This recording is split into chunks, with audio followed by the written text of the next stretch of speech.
Welcome to Health Matters with Dr. Nelson Bulmash, sponsored by the UI Radio Network at uiradionetwork.org. Catch us on Facebook and Instagram at United Intentions and Twitter at Higher Intention. Look for us on 99.1 FM, iTunes, iHeartRadio, Spreaker, Stitcher, Blog Talk Radio, and many more. Over the next hour, we'll introduce you to some fascinating people and engaging discussions that may provide you with answers to assist in revolutionizing your own personal health. And now, here's Dr. Nelson.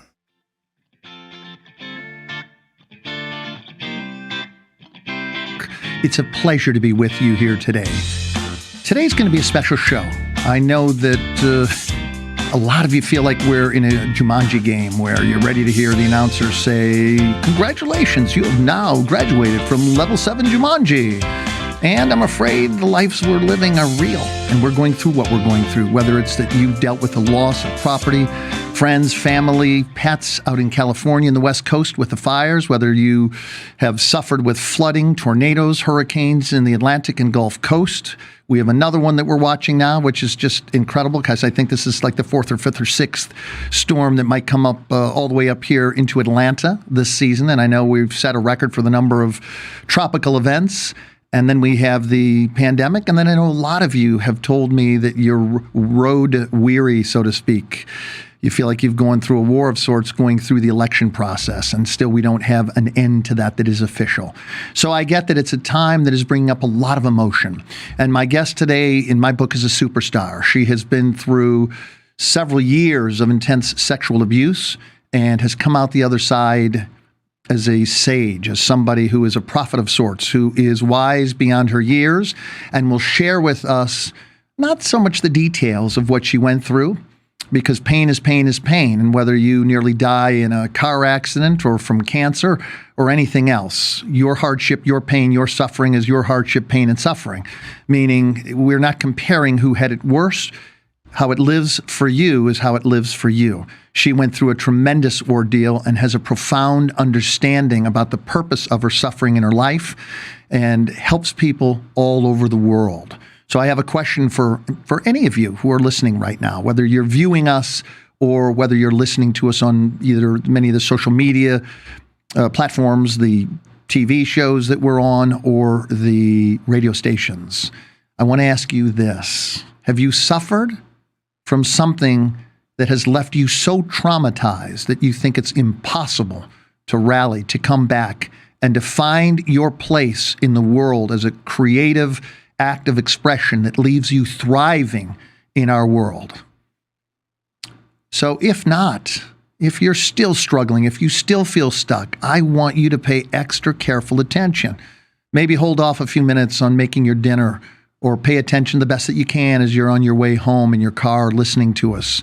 Or if you're catching the show now or even later, pay attention, because a lot of people right now are kind of at their wits' end. They're struggling and they're at their limit of tolerance and resiliency. So we're going to talk today about how you can go from struggling through events that are so difficult you don't understand how you're ever going to get to the other side of it and have a life that allows you to live an expression that is joyful, that is happy, that is full of all things that you get from living out of a place that's happy, that's joyful, and that allows you to do and be whoever it is that you want to be. My guest today has done that and has done an incredible job.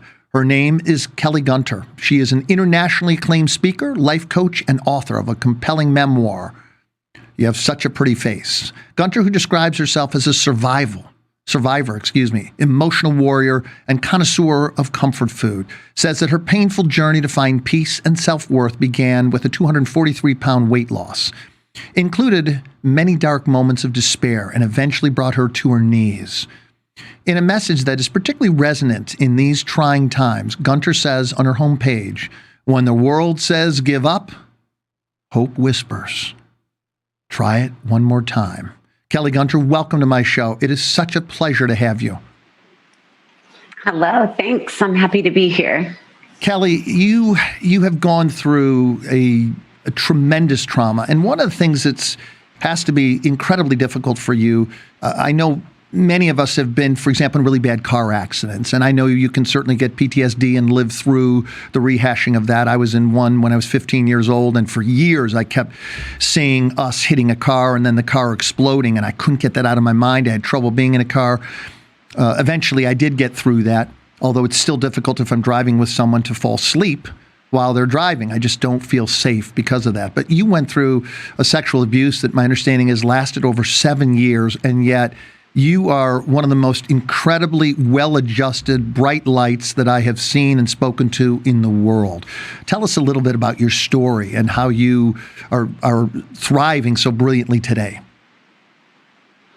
Well, first I would say I'm well-adjusted today, but that unhealed trauma was the dictator in the control room of my soul that was pulling the strings for every bit of self-destructive behavior that I displayed all of my life, as long as I kept that a secret and never allowed myself to heal from it. Right. So today is a vastly different picture of myself than I was for most of my life.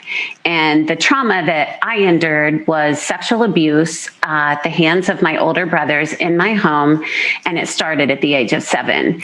So it's a difficult scenario to live in what should be your safe haven and have to deal with that kind of trauma on a daily basis, sometimes multiple times a day. And, I think I may have been probably the only girl in school who watched the clock because I didn't want to go home. Right. And Wow. so that trauma affects how our brain develops. And I think that's one of my biggest missions, is to inform the world and educate the world that that kind of childhood trauma affects the way our brain forms. And the areas of the brain that it affects, the amygdala, the prefrontal cortex, those are the areas that control judgment and consequential thinking, the fight or flight, freeze response, all of those things. And so as we go into our adulthood, unaware that those parts of our brain are configured in a way that is different from people who didn't suffer that trauma. Sure. And so we see people all around us every day, colleagues, our friends, and we say, oh, she dates the worst men, or he always cheats on his wife, or why does she drink too much? Why does he do cocaine? Right. Why does he sleep around? I mean, multiple things. And we never think, perhaps that piece of their brain was affected in their childhood. Luckily, that's a part of the brain that can be reconfigured. And that's not an opinion of mine. That's medical fact. Right. If you look at MRI scans of the brain of people who suffered trauma in their childhood versus MRI scans of adults who didn't, they're vastly different. And so just letting people know what you think doesn't affect you anymore can definitely affect you. Kelley, what in the world, how do you begin? I mean, you were 7 years old. When did you start to realize that you could actually have an impact in changing, reformatting, if you will, your brain and your thinking so that you could have a different experience, a more positive experience of the world that you lived in? Well, not until 5 years ago when I went into treatment. So that trauma, as I said, was never disclosed, was never allowed to heal. Right. I became a licensed therapist for 28 years. Jung's theory of the myth of the wounded healer, that was me all the way. I could heal everybody else, but I couldn't heal myself. I knew the trauma existed, but I thought, well, I know it's there. It doesn't control me anymore. I don't have to talk about it. I can set it on this invisible shelf of my life, and it doesn't control anything anymore. I'm not a victim anymore. But what I didn't realize was that trauma that sat on that shelf in my life was controlling every single decision I made. Every single self-destructive behavior I had was controlled by that trauma. And, we can see it in everybody else, but we don't see it in ourselves. So, Kelley, help me out here. I haven't suffered as you did from the issues you did. How does a person begin to even move forward through this? Who do they contact? What do they do to start to get an awareness, and an awareness that's not so overwhelming that it destroys the psyche? I can't imagine dealing with what you dealt with, and I certainly wouldn't want to do it without help. So I'm guessing that somebody who's gone through what you went through has to have some kind of professional help to help them process and recover from this kind of trauma. Well, exactly. And the really difficult panacea is that trauma led to a life of morbid obesity. I was almost 400 pounds for nearly 20 years. And after I lost all of the weight, I didn't heal what caused me to use food as comfort in the first place. And so then I developed cross addictions, one after another, until finally I lost everything. And when that happened, I went into treatment.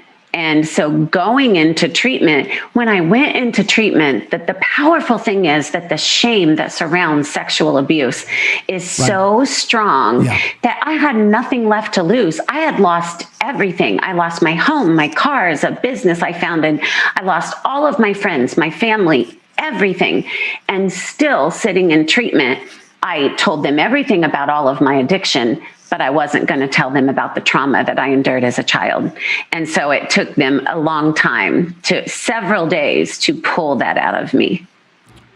That to me is a very short period of time. I can't believe it was. I mean, I believe you, but that's such a deep trauma that even getting that out at all, yet alone in a few days, that's incredible. So you felt like yet again, some years later, your life had been destroyed again, and you feel like the filters that were should be there to protect you sabotaged you. So you went down a path that resulted in you losing again nearly any and all things that were expressions of you. So how did you... Exactly. So Kelley, so you began to go through therapy. How did that help you reclaim yourself? Tell us a little bit about that. Well, the very first thing I had to do was completely erase everything I thought I was, everything I thought I knew, and everything I believed who I was. Right. I mean, I had to, because I had grown up with a incorrect perception of who I was. I had been broken as a little girl, and I had developed all kinds of coping mechanisms that were actually survival skills as a child, but I took them into my adulthood with me. So I was constantly trying to find my worth. And what I had to realize was I couldn't find it in other things and in other people. Right. So the good thing about rock bottom is there's nowhere to go but up. And so when you've lost everything and everyone, there's nothing to do but rebuild. And it was just at one point that I had to finally say, after I finally disclosed, finally began talking about the abuse I suffered as a child, that my wounds were real and the scars were real. And they reminded me every day it happened. Wow. And once I was able to completely allow myself to sit in that space of this image you've presented to the world your entire life is an inaccurate one. This facade that you've worn, trying so desperately to find your worth in things and people and accolades, none of that meant anything. And so the first thing I had to do was just sit in the truth of who I was, what I had been through, and then begin to heal and discover who I was actually meant to be. I love that. Kelley, we're going to stop here and take a quick commercial break. Folks, I'm Dr. Nelson Bulmash. You're listening to another edition of Health Matters. My guest is Kelley Gunter. We'll be right back.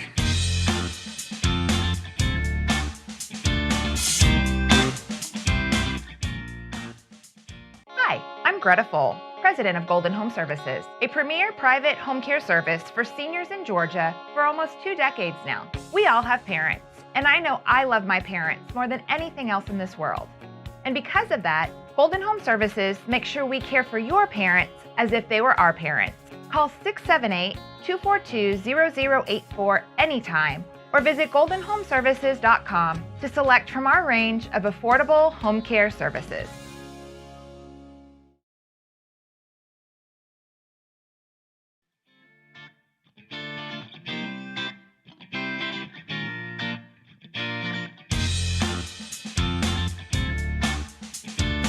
Hello. All right.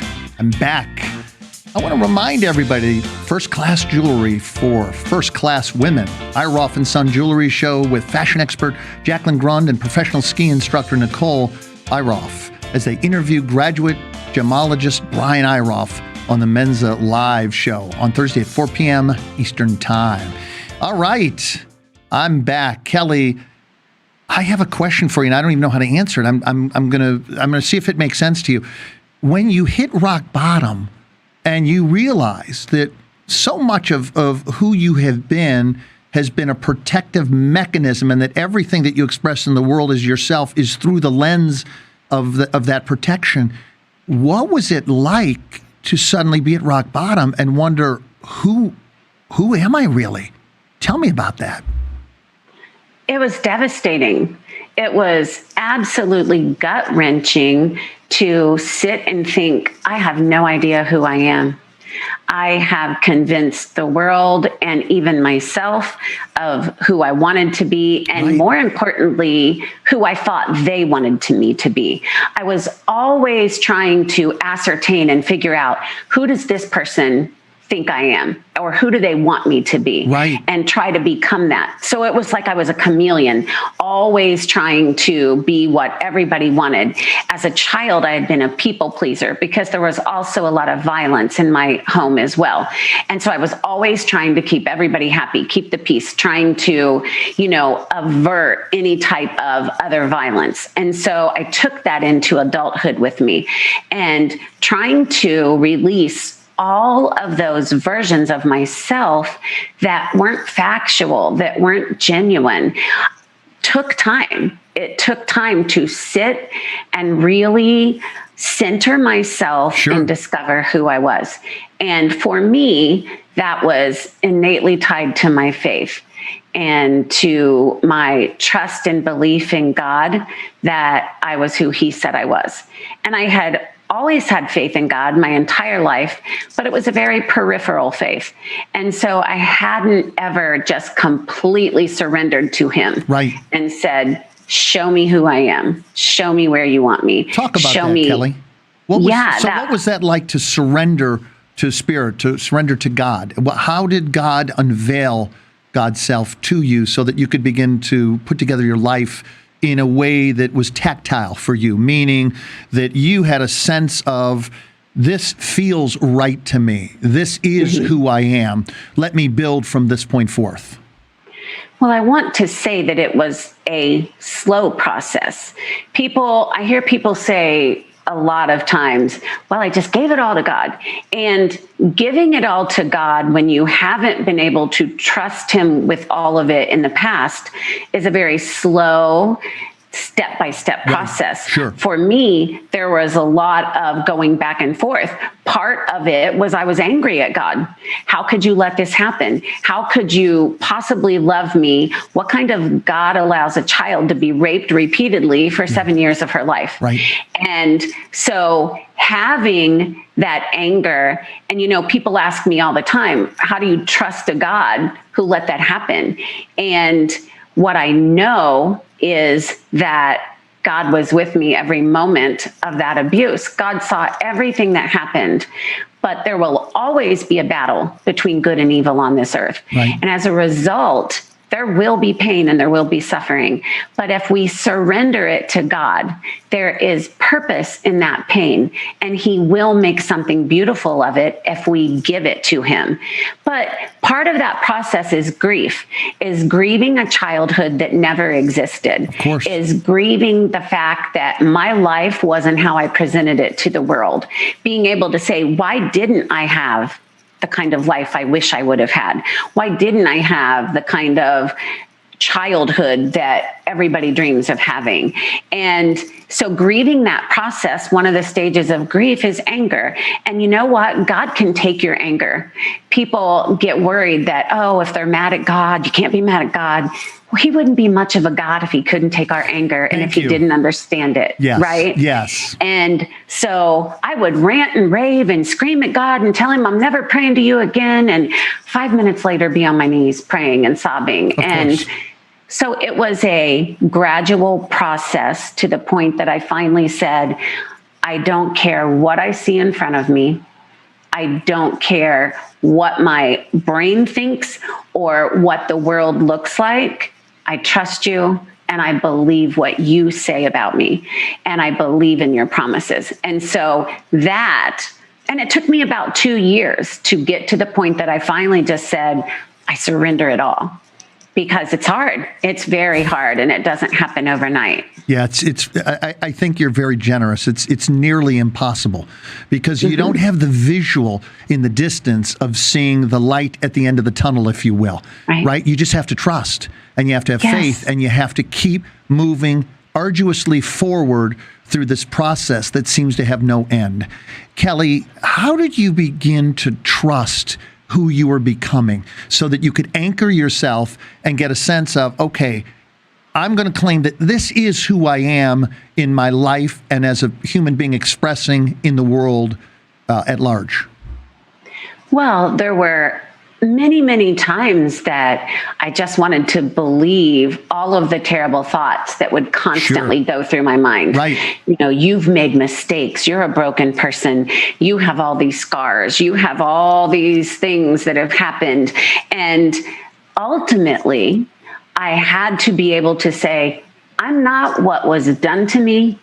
I'm not the mistakes I've made. I'm not the self-destruction that was rampant in my life for so many years.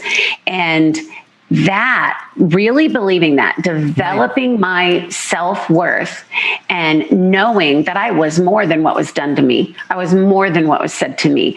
I was more than behaviors that resulted because of that abuse. And I deserved to be happy simply because my heart was beating. And so does anybody else out there. Beautiful. Any victim of trauma, you are so much more than anything that ever happened to you. You are worthy. Kelley, if someone came to you right now, somebody's watching our show and they're here in my place instead of me, and they say, Kelley, I've been through this. How do I begin to get traction? What do you tell them? I tell them to sit quietly with who they are and release all of their preconceptions about who they think they should be, because the world is going to always tell you how you should be, how you should behave, how you should heal, how you should vent, how you should present everything. And you have to be willing to release all of that and get help from someone who can guide you through it. Because we can't heal all alone. And there are numerous resources today. You can go to rain.org, which is RAINN.org. They have free counseling, texting, call them on the phone, email them, chat. And it's Rape, Abuse, Incest National Network. And there are so many free resources online for people that can help you through. So many support groups. You are not alone. There are so many people who will fight for you and fight for your healing. I fight for people every single day, and they don't have to stand alone. Right. Beautiful. So, Kelley, I have to ask you this. Are there still times all these years later where you're sleeping at night and perhaps suddenly you're overtaken by a memory, a dream of something that happened and sends you sideways? Of course, because I was diagnosed with PTSD. And of course, as my healing has gotten further and further out, and as I have continued to do all of the things to keep myself very healthy, they've lessened. But I do still have the times when those flashbacks happen, when nightmares happen, when, intrusive thoughts happen. And, there are definite behaviors and patterns that you can use to limit that and to make it go away. And so when those things happen, usually at high times of stress, that's when a lot of those triggers can come back.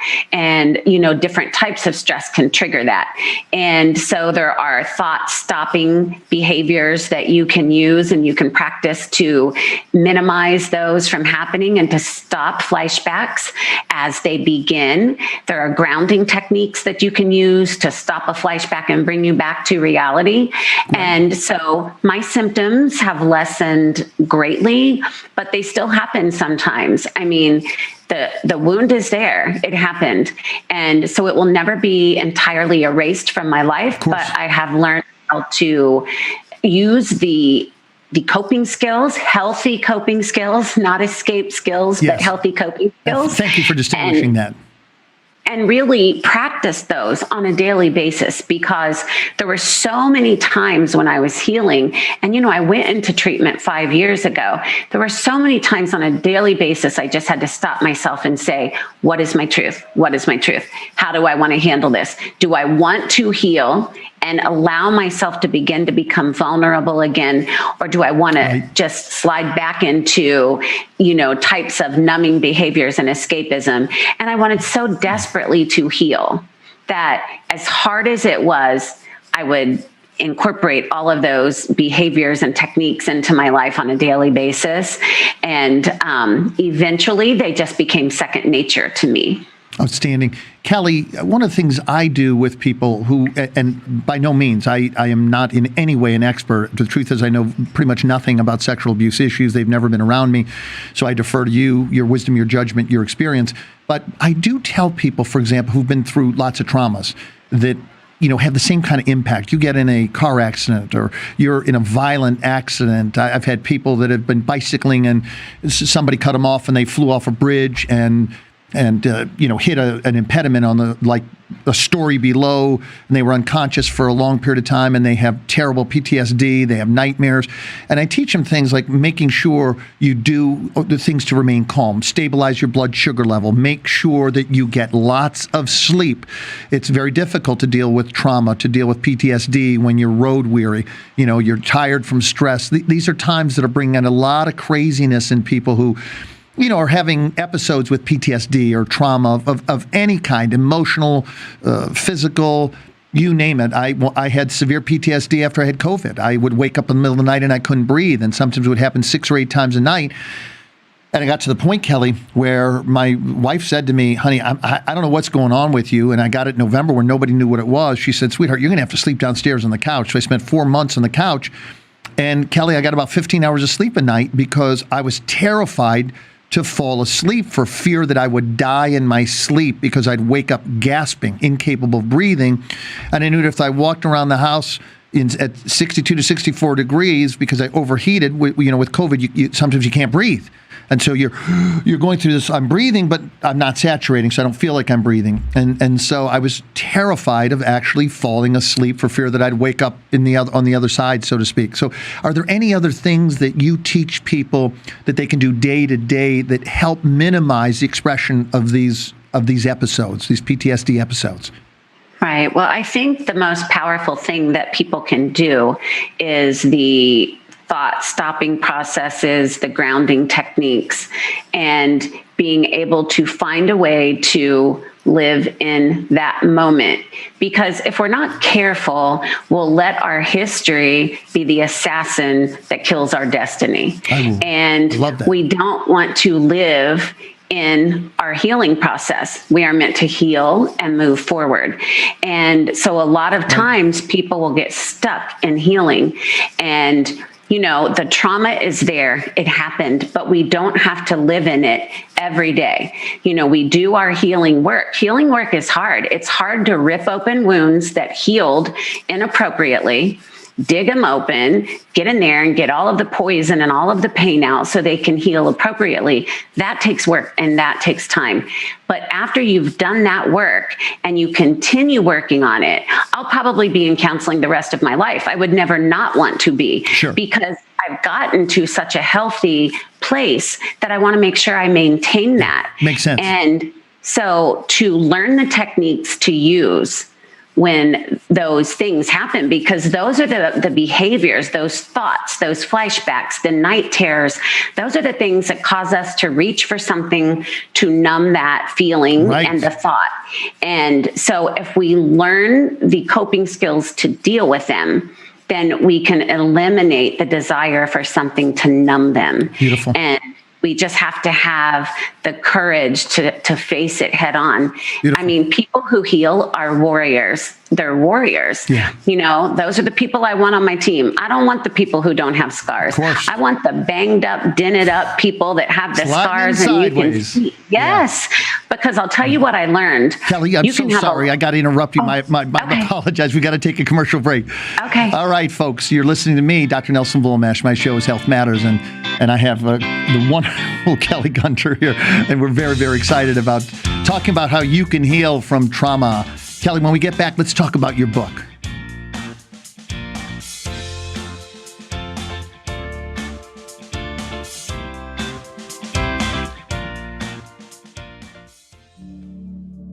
This is Kurt Arsenault of Arsenault Advisory Group. Most of us never think we'll get divorced. Unfortunately, half of marriages will end in divorce.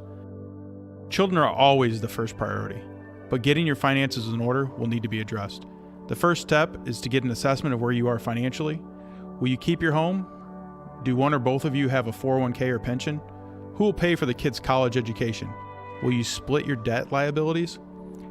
These are just a few things to consider when thinking about divorce. Visit arsenaultadvisory.com and download our free ebook titled 6 Things to Do Before You Get Divorced. Don't wait. Visit arsenaultadvisory.com today.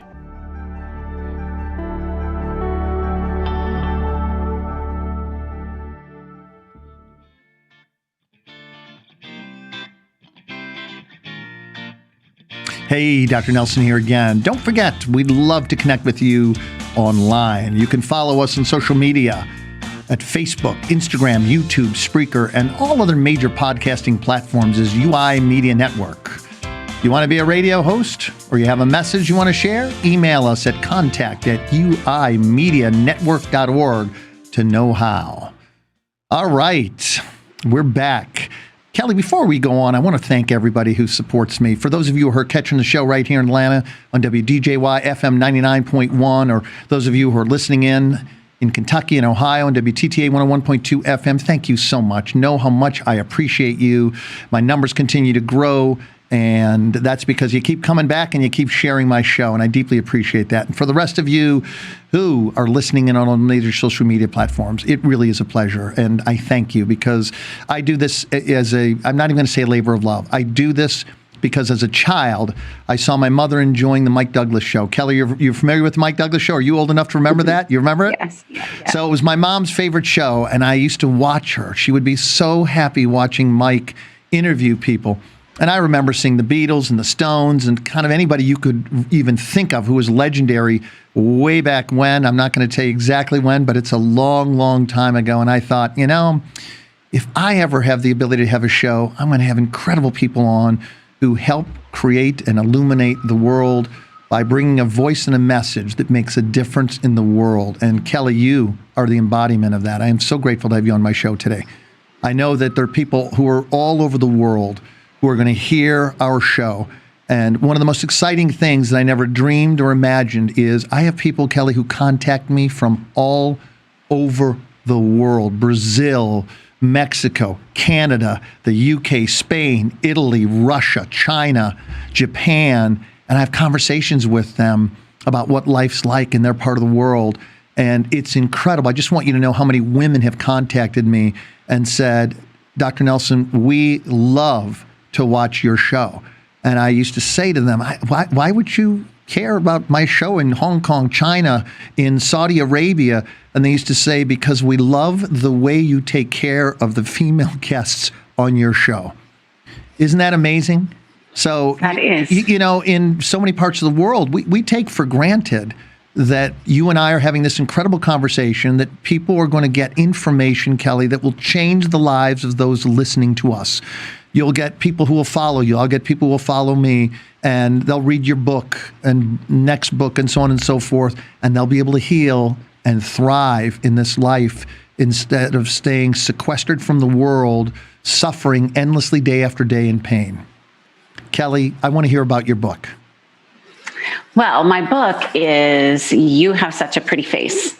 And I titled it You Have Such a Pretty Face because when I was overweight, people used to say to me, "Oh, Kelley, it's such a shame about your weight. You have such a pretty face." And, it's not a compliment. Every person who's struggled with their weight, who has heard that, knows the unsaid part of that sentence is, too bad about your body. Yeah. And it's hurtful. It's in no way motivating or inspirational. Right. And when I weighed 391 pounds, I used to say all the time, I'm going to write a book about this. And when I do, the title is going to be, "You Have Such a Pretty Face," because I heard it all the time. And I know millions of other women have heard it as well. And I wanted to let the entire world know that we are all so much more than just a pretty face. Beautiful. So when did you write it? And I get the inspiration for it. Does it take us through your complete journey from the time you were 7 to sort of today? No, the book, it does go through the journey of my life. The book does talk about my weight loss, how I lost 243 pounds, how I've maintained it now for 19 years. But it doesn't go into the trauma. I wrote the book came out in 2017, and there are only a few chapters about the trauma, but I do go through how I lost the weight. I had all of the extra skin removed, and I still wasn't happy. Right. I like to say that we're like trees. We're like a little seedling as children, and we get our nutrients and everything through our roots. My roots were poisoned with abuse. And so that was displayed in the branches of my tree as I grew. Yeah. So I cut off the branch of morbid obesity, but I didn't fix my roots. So I grew equally as destructive branches through different addictions. And so my book does talk about that. Half of my book is about the weight loss and losing 243 pounds. Growing up, always being the big girl, always being heavier, being made fun of and bullied because of my weight. Then it takes through the weight loss surgery that I had, losing the weight. But then I start talking about how I couldn't make peace with my body, how nothing was ever enough. After I had all of the extra skin removed, it still wasn't enough. And the addictions. And then eventually I go into the trauma. And, but at the time in 2017, I'd been in treatment for 2 years. Right. And I wasn't ready to speak as openly about the trauma as I am today. And so my next book that I'm finishing now, The Homecoming Queen of Crazy Town, is true stories from my life. And it does dig deeper into the trauma and how that unhealed trauma just led to the craziest, most self-destructive life. And so that's the second memoir that should be out in next year in 2021. And so the book people love the book. I hear from people every day. Right. I cried cover to cover. I felt like you wrote my story. Sure. And so the book has been well received, and I love that people can find themselves in the pages. And I also hear from a lot of people who never had a weight issue, but they just could really resonate with the faith. I talk about my faith in the book. There's lots of miracles in that book. I was on life support for 5 days with them, telling my parents, plan her funeral. She's not going to live through the night. There are miracles in that book, left and right. My life is the perfect example of what God can do with the broken. And that book tells that story. Kelley, I love how you describe how you can be broken, just like real up front and center, like I was broken. And you never gave up. And I know you have the idea that God, of course, doesn't give up on any of us. And you prevailed. I want you to talk about that notion of being broken and ending up prevailing, because you remind me of the phoenix. You burned up in the flames of all the trauma and the destruction. And here you are, a beautiful phoenix, head to toe, I might add. Kelley, I mean that from the inside out. You're clearly a very beautiful person who emanates clarity, beauty, wisdom, and the generosity of love and healing in everything you say and do. And I really appreciate that about you.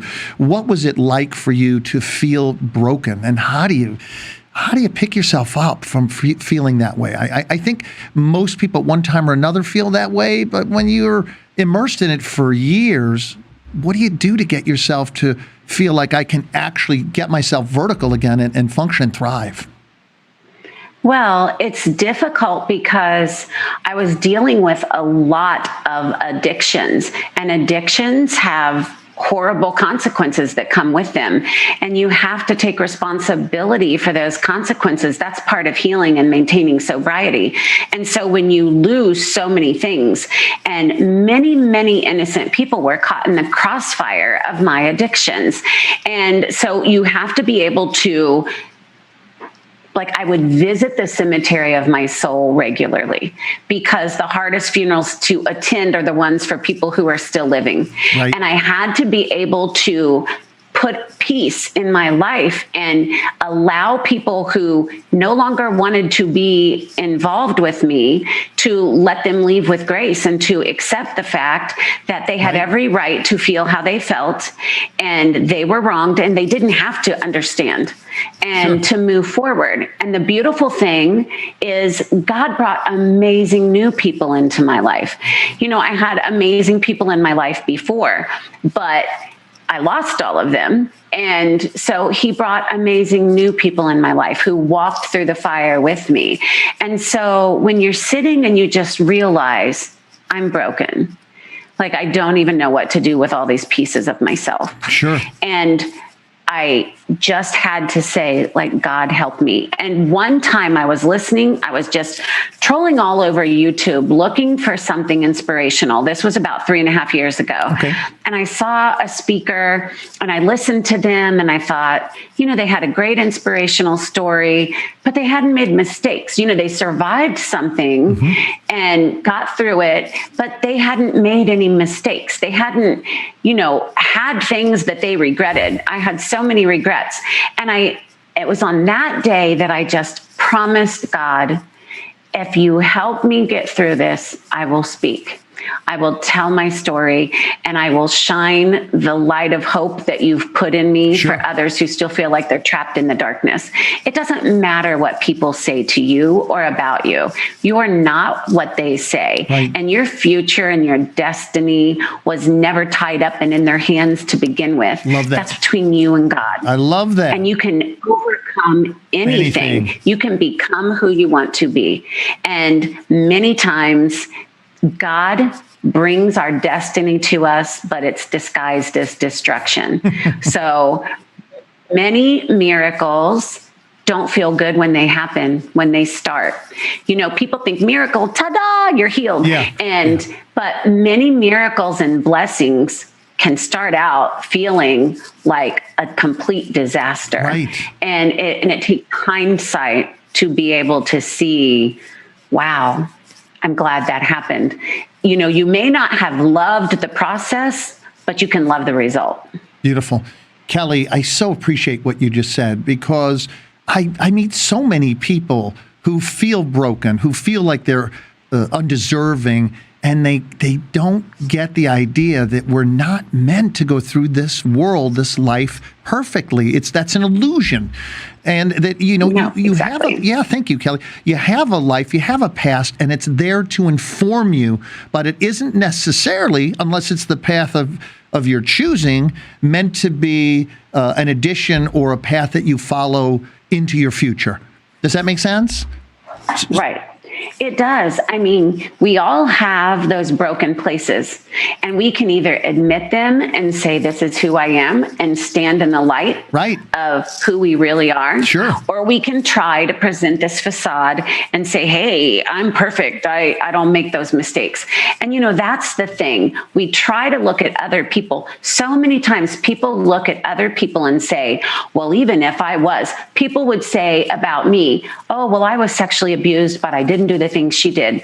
Well, you can't compare trauma, because you can't say, even if I went through that, I wouldn't do this, because what you can say is, you wouldn't do that in your shoes, in your body, with your DNA. Yeah. You didn't grow up in my body with my DNA, with my parents and my brothers and my home environment. So you can't compare someone else's trauma and situation to yours. Yeah. And so when you just eliminate the judgment, and when you look at each other with compassion and encourage each other to grow, it's the, you know, in a diamond, it's the imperfections that make it sparkle. Beautiful. So, we all look, when I speak places, I always end with a glow stick, and I have the lights turned out and I have everybody break it. And I said, in order to shine, we had to be broken. Beautiful. And Kelley, I'm so sorry. We got to take another break. My apologies. No, it's fine. Hey, Nelson Bulmash here, the host of Health Matters. We'll be right back. I have my guest, Kelley Gunter, here, and we're going to continue this interview after our commercial break.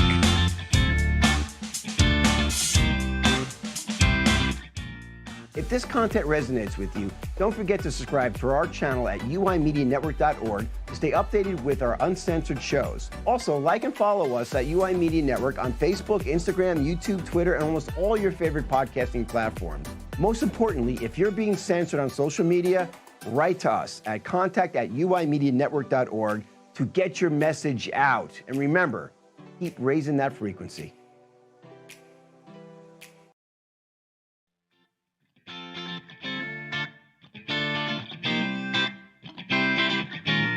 Hello, everyone. Dr. Nelson Bulmash. I'm back for the conclusion of our show. I hope you've enjoyed this. I find that Kelley is incredibly informative and wise, and I so appreciate, Kelley, I really appreciate you even having this conversation. Like, this is a conversation I'd pay for in private, because you're so profound in your thinking and your transformation, your personal evolution, that it's a remarkable experience just to engage with you.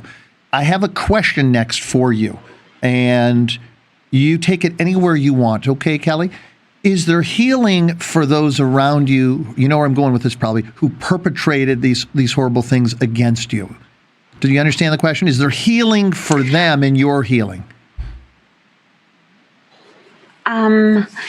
Well, my brothers have passed away. So it's one of them hasn't, but I hope and I pray for them that they can find their healing. And the one thing I am very cognizant of is they were abused as well. So they were abused, and then they were several years older than me. Right. So their being abused caused them to trickle down on me. And so I was the youngest and the baby. So it doesn't make it okay, but it gives me a avenue to find compassion and forgiveness, because holding on to that and not having forgiveness for them is, my pastor always says, it's like having a rat in your house, but you eat the poison. The rat's fine, but you're the one who's sick. Very good point. So finding that forgiveness and being able to, I don't have a relationship with the one brother who's remaining, but being able to have that in my heart has, freed me from it. I was living in a cage of my own creating, and I didn't want to exist in that way. I just, on a daily basis, I pray and ask God to remove anything from my heart that isn't pleasing to him. And that allows me to live in a much more peaceful, joyful way. And that's really what I want. Cage-free environment, we might say. Yes. Yeah, exactly. Hey, Kelley, what about the people that, you may have somehow crossed, that you said that you had broken off ties with? I know healing is so profound, and I know as we heal, often things magically and mysteriously change in the people around us that we hurt, maybe we didn't mean to. Any interesting stories about the people that you may have, not intentionally, but hurt through the process of it all, coming back to the fold, so to speak? Not really. For me, part of my treatment was that I needed to be able to let go of my past and focus on my future. Okay. So, with making, there were just so many people. I, apologized in my book, and I've, you just I can't live in that place. And so, and I also know that those people were close to a person who doesn't exist anymore. Wow. And so trying to, trying to recreate a connection with someone who doesn't know who I am, something about who I once was connected with them. And I'm not that person anymore. So, of course, I miss them greatly, and I loved them very much. And one of my biggest regrets will always be that I hurt them. But I had to forgive myself for that, because I can't live in blame for that forever. Just a thought, Kelley. Just a thought to help you out here. Is it possible that they signed up for this process to be part of your life, for all of you to engage in the profound healing that you now so express? I believe that every person who has ever been in my life was in my life for a reason. Right. And I see God's handprint everywhere. I can't look anywhere in my life and not see his handprint. And so as one by one by one, I lost people in my world. It was devastating. But at a certain point, I just said, I trust you, God. Like, beautiful. I trust you. If you take someone out of my life, I'm just trusting that their part in my story was over. And even though it was heartbreaking, like, that is trust. When you don't understand, when you're confused, when you don't get it, I just trust you anyway. Beautiful, beautiful message. Kelley, if you could go back as the warrior that you are now, as the wise sage that you are now, what would you tell that beautiful little scared out of her life 7-year-old that was you to help her get through the trying years ahead? I would tell her, hold on, pain ends. And you are beautiful and you are perfect. And one day you're going to discover that true worth that exists in you and how deeply, deeply you are loved. And I would just tell her, hold on, pain ends. That's beautiful. Tell me about your acronym, HOPE. I love that. Yeah. Well, I say that in my book, that HOPE stands for hold on, pain ends. And it does. In our darkest moments, hope seems so far away and so distant. But in the darkest room, the tiniest little candle or spark of light can light up an entire warehouse of darkness. And so grasping onto hope, there were times that the only thing I had, the only thing that kept me alive on this earth was holding on to hope. Beautiful. The hope that maybe an hour from now, I might not feel so much despair and so much pain. And maybe tomorrow something would happen that would be a little better.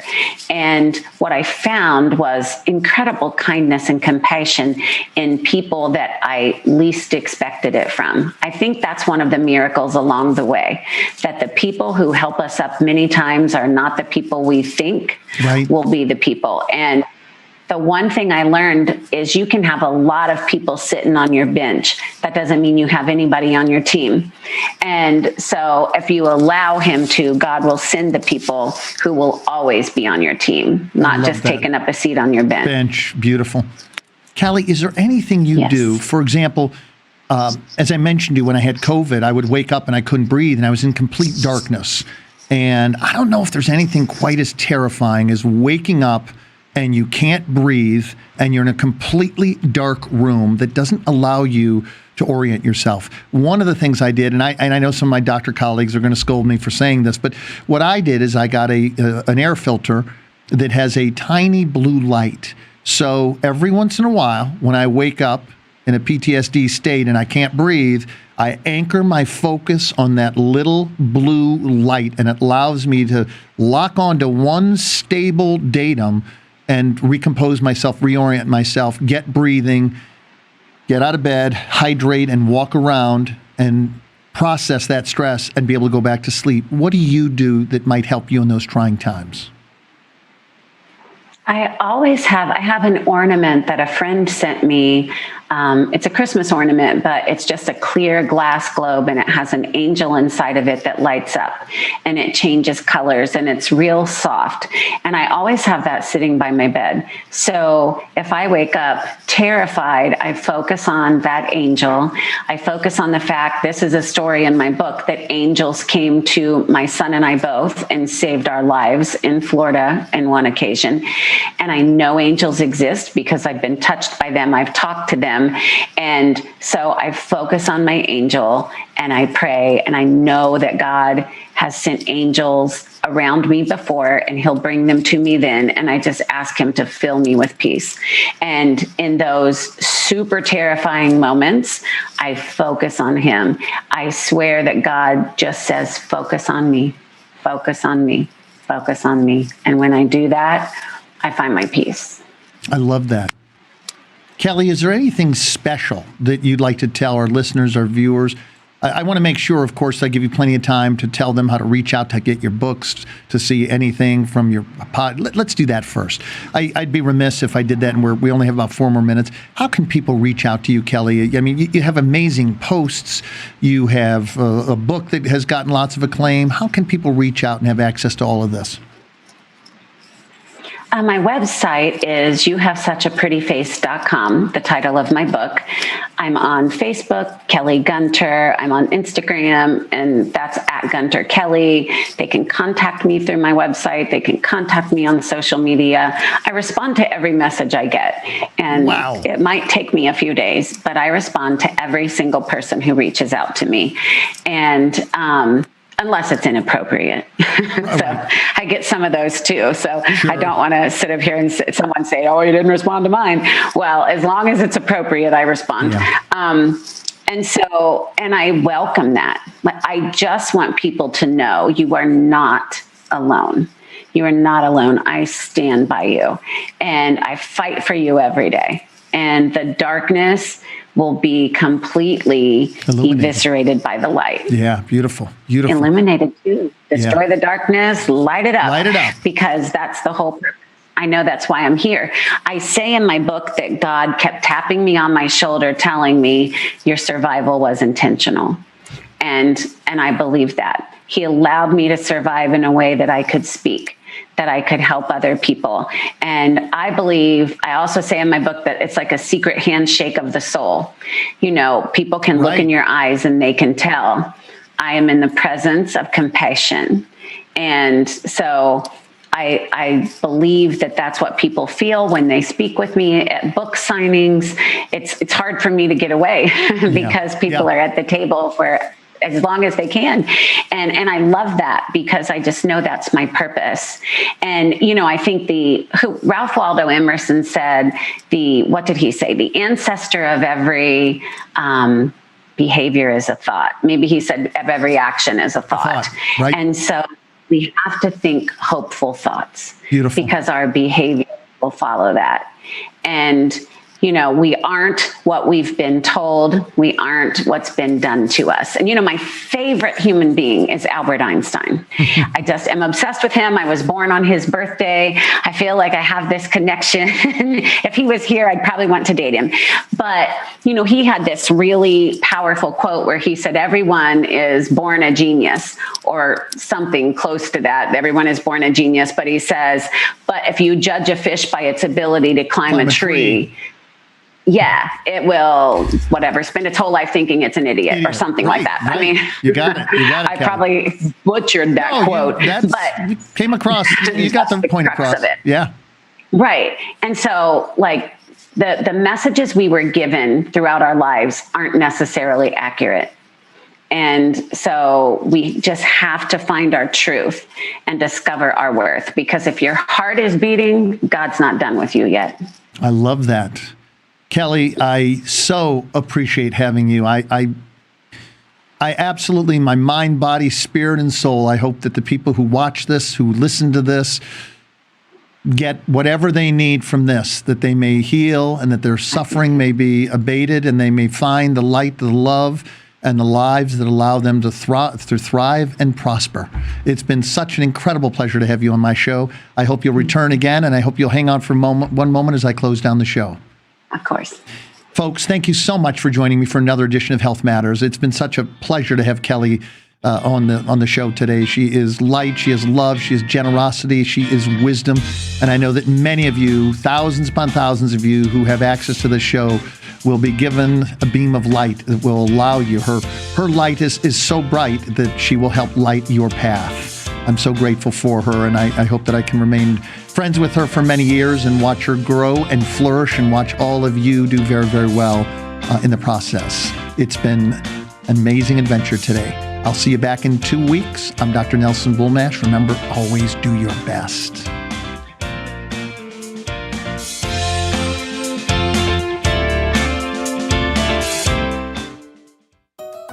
Thank you for joining us on this edition of Health Matters with Dr. Nelson Bulmash, where we help you discover how how to ignite your mind, body, and spirit connection. Join us next time when we will bring you more exciting guests and engaging topics. Meanwhile, feed your mind, exercise your body, and nurture your spirit. The United Intentions Foundation and its associates take no responsibility for the opinions and statements made by the talk show hosts or their guests.